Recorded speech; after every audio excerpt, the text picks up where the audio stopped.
बिस्मिल्लाहिर्रहमानिर्रहीम। मेरा नाम तस्नीम अहमद सिद्दीकी है और मैं अपने प्रोग्राम मानो या ना मानो के साथ आपकी खिदमत में एक दफ़ा फिर हाजिर हूँ।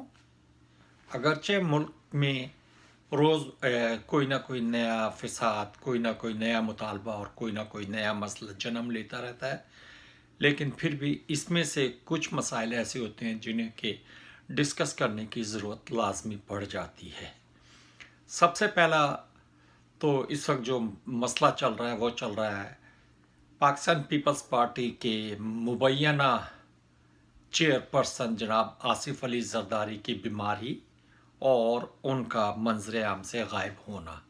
जी हाँ, मैं लफ्ज़ इस्तेमाल कर रहा हूँ मुबैना, क्योंकि आसिफ अली जरदारी जिस वसीयत के तहत पाकिस्तान पीपल्स पार्टी के चेयरपर्सन बने, वो वसीयत आज तक किसी को नज़र नहीं आई। उसके बारे में आज तक ये नहीं पता कि वो वसीयत सही थी या गलत थी। और दूसरी बात यह है कि वो वसीयत जिस खातून ने ला के बकौल आसिफ अली जरदारी के उन्हें दी थी, वो खातून कौन थी, वो किस मुल्क से ताल्लुक़ रखती थी, वो कहाँ से आई थी और वो कहाँ चली गई। और इसके अलावा पीपल्स पार्टी में झूठ बोलने की तो बहुत बड़ी गुंजाइश है, लोग कह दें, लेकिन अगर इसके अलावा हम देखें तो आज तक कोई आदमी ये दावा नहीं कर सकता कि उसने वो वसीयत देखी है। किसी ने वो वसीयत नहीं देखी, किसी को नहीं पता कि वो वसीयत बेनज़ीर की लिखी हुई थी, या किसी को नहीं पता कि वो वसीयत बेनज़ीर ने कब लिखी थी। बहरहाल इस वक्त आसिफ अली जरदारी का मसला ये है कि आसिफ अली जरदारी पिछले चंद माह से मंजर आम से बिल्कुल गायब हैं। उनके बारे में मुतज़ाद ख़बरें आ रही हैं और उन ख़बरों में एक ख़बर ये भी है कि आसिफ अली जरदारी वफ़ात पा चुके हैं और उनका जो है ना, उनकी वफ़ात को फ़िलहाल कुछ सियासी मकासद को हासिल करने के लिए छुपाया जा रहा है और किसी वक्त भी इस बात को मंजर आम पे लाया जा सकता है। दूसरी बात, पिछले दिनों एक तस्वीर आई थी जिसमें इस वक्त मुराद अली शाह साहब जो कि वज़ीर आला सिंध हैं, वो आसिफ अली जरदारी के बेड के पास खड़े हैं, लेकिन वो तस्वीर दूर से दिखाई गई थी, जिससे कि ये बात साबित नहीं होती कि वो आसिफ अली जरदारी थे वाकई या वो कोई और तस्वीर थी।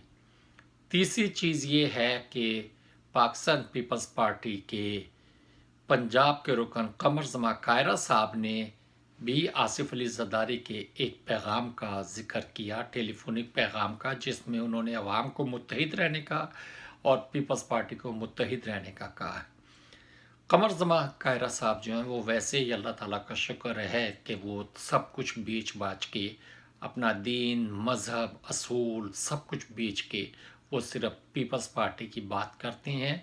लिहाजा कमर जमान कायरा साहब का ये बयान कि उन्होंने आसिफ अली जरदारी ने कौम के लिए बयान दिया है, ये कोई काबिल कबूल नहीं है, क्योंकि कमर जमान कायरा साहब वो साहब हैं जो कि जब आसिफ अली जरदारी के ओमनी ग्रुप के फेक अकाउंट आए तो उन्होंने ही एक प्रोग्राम में टीवी के कहा कि हमें फेक आईडीज़ बनानी पड़ती हैं, क्योंकि अगर हम फेक आईडी से पैसे जमा ना कराएं या फेक आईडीज़ की ट्रांजैक्शंस ना बनाएं तो हमारे कारोबार नहीं चल सकते। तो कमर जमा कायरा साहब का ये बयान जो है ना, कोई मायने नहीं रखता कि आसिफ अली जरदारी साहब सेहतमंद हैं और वो आइसोलेशन में हैं। मैं आसिफ अली जरदारी की मौत का नहीं कह रहा, लेकिन बात यह है कि कुल्लुन नफ्सुन ज़ाइक़तुल मौत, एक दिन तो मरना है। तो इस वक्त आसिफ अली जरदारी को इस तरह छुपा के रखने की कोई तौजी पेश नहीं की जा सकती। इसी तरह एक दूसरा बयान पाकिस्तान पीपल्स पार्टी की ही रुकन कौमी असम्बली नफीसा शाह का है, जिसमें उन्होंने ये कहा है कि कोरोना फंड के बारे में हुकूमत अरकान असम्बली को एतमाद में नहीं ले रही और कोरोना के जो अखराजात हैं उनका कोई ऑडिट नहीं हो रहा और कोरोना के अखराजात के बारे में किसी किस्म की रिपोर्ट नहीं दी जा रही। नफीसा शाह दरअसल कायम अली शाह की बेटी हैं। कायम अली शाह साहब जो कारोबार करते रहे हैं, कारोबार वजारत, कारोबार की ज़रा मैं थोड़ी तशरीह कर दूं, कारोबार वजारत वज़ीर आला सिंध की हैसियत से करते रहे हैं, वो भी सबके सामने है।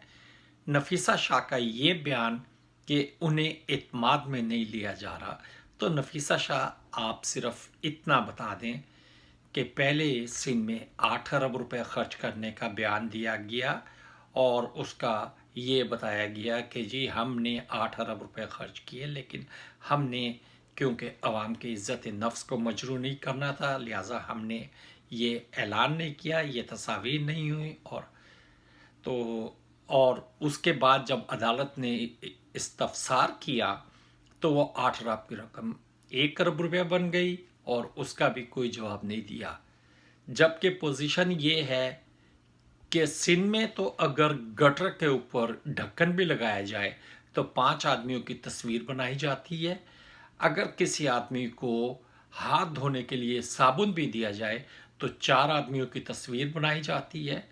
तो ये कैसे मुमकिन है कि 1 अरब की या 8 अरब की, चलें जो भी आप फिगर देते हैं हम उस फिगर को ही मान लेते हैं कि उस पे काम हुआ हो और किसी को कानो कान खबर ना हुई। किसी को तो पता चला होगा, कोई तो मोहल्ला ऐसा होगा जिसमें कि वो चीज़ें तकसीम हुई होंगी, कोई तो आदमी ऐसा होगा जो कि सामने आके कह सके कि मैंने चीज़ें वसूल की हैं।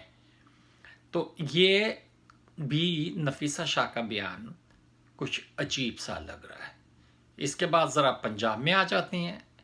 पंजाब में साबिक वज़ीर आज़म पाकिस्तान शाहिद खाकान अब्बासी के 2 बयानात जो हैं वो बड़े मुबहिम से हैं। एक तो उनका बयान है कि उनके ख़िलाफ़ होने वाली कार्रवाई ऑनलाइन की जाए, ऑनलाइन से ऑन कैमरा की जाए, ताकि आवाम को भी पता चले कि वो एक सच्चे और ईमानदार हुक्मरान थे, उन्होंने किसी किस्म की बेईमानी नहीं की।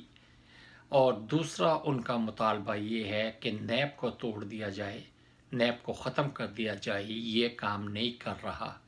मुझे समझ नहीं आती कि जब ये लोग हुकूमत में होते हैं तो ये किसी चीज़ को तोड़ने का ऐलान नहीं करते, जब ये हुकूमत से बाहर होते हैं तो इन्हें उसी डिपार्टमेंट में तरह तरह के नकाइस नज़र आ जाते हैं। अब्बासी साहब, आप भी वज़ीर आज़म रहे थे, आपने उस वक्त क्यों नहीं किया? आपसे पहले नवाज शरीफ साहब वज़ीर आज़म थे, उन्होंने उस वक्त क्यों नहीं किया? ये सवाल आपने या ये नुक्ता आपने उस वक्त क्यों ना उठाया कि नैब को तोड़ दिया जाए, इसे दूसरे महकमों में ज़म कर दिया जाए, ताकि इसके अखराजात से भी बचें और नैब जो एक ब्लैक मेलिंग का इदारा बन गया है इससे भी निजात हासिल हो। इसी तरह मुस्लिम लीग नून के दूसरा धड़ा, जी हाँ, मुस्लिम लीग में इस वक्त 2 धड़े काम कर रहे हैं। एक धड़ा काम कर रहा है मरियम सफदर के नाम से, जो कि दुख्तर हैं नवाज शरीफ साहब की, और दूसरा धड़ा काम कर रहा है शहबाज शरीफ के नाम से। तो दूसरे धड़े के रहनुमा शहबाज शरीफ ने ये कहा है कि इस वक्त मुल्क में जो अबतरी फैली हुई है उसका आसान इलाज ये है कि फौरी तौर पर मुल्क में इलेक्शन कराए जाए। शहबाज शरीफ साहब, मैं आपकी अक्ल की दाद देता हूँ, आप खादमे आला रहे, आपके बारे में एक इमेज दिया गया था, फेक इमेज, कि आप बहुत ज़हीन हैं, आपसे बड़ा एडमिनिस्ट्रेटर कोई नहीं। लेकिन इस वक्त जो कुछ हो रहा है ये सबसे मौजू वक्त है कि इस वक्त मुल्क में इलेक्शन कराए जाएं। ये सबसे मौजू वक्त है कि इस वक्त मुल्क में इलेक्शन कराए जाएं। दरअसल आप मुल्क में इलेक्शन नहीं कराना चाहते, आपका मकसद सिर्फ ये है कि हुकूमत टूटेगी तो आपको ये कहने का मौका मिलेगा कि जनाब मेरा एहतसाब या मेरे ख़िलाफ़ केसेस नई हुकूमत बनाए। बहरहाल इसके बारे में जो है ना, मुस्लिम लीग के 2 धड़े हैं और दोनों धड़ों में भी अभी तो इत्तफाक नहीं है कि ये एक बात कर सकें। बहरहाल शहबाज शरीफ साहब, اپنی خیر منائیں. آپ نے 2 جون کو اپیئر ہونا ہے. کیا آپ 2 جون سے پہلے الیکشن کرانا چاہتے ہیں یا 2 جون کے بعد الیکشن کرانا چاہتے ہیں؟ اس بارے میں بھی سوچا جائے گا.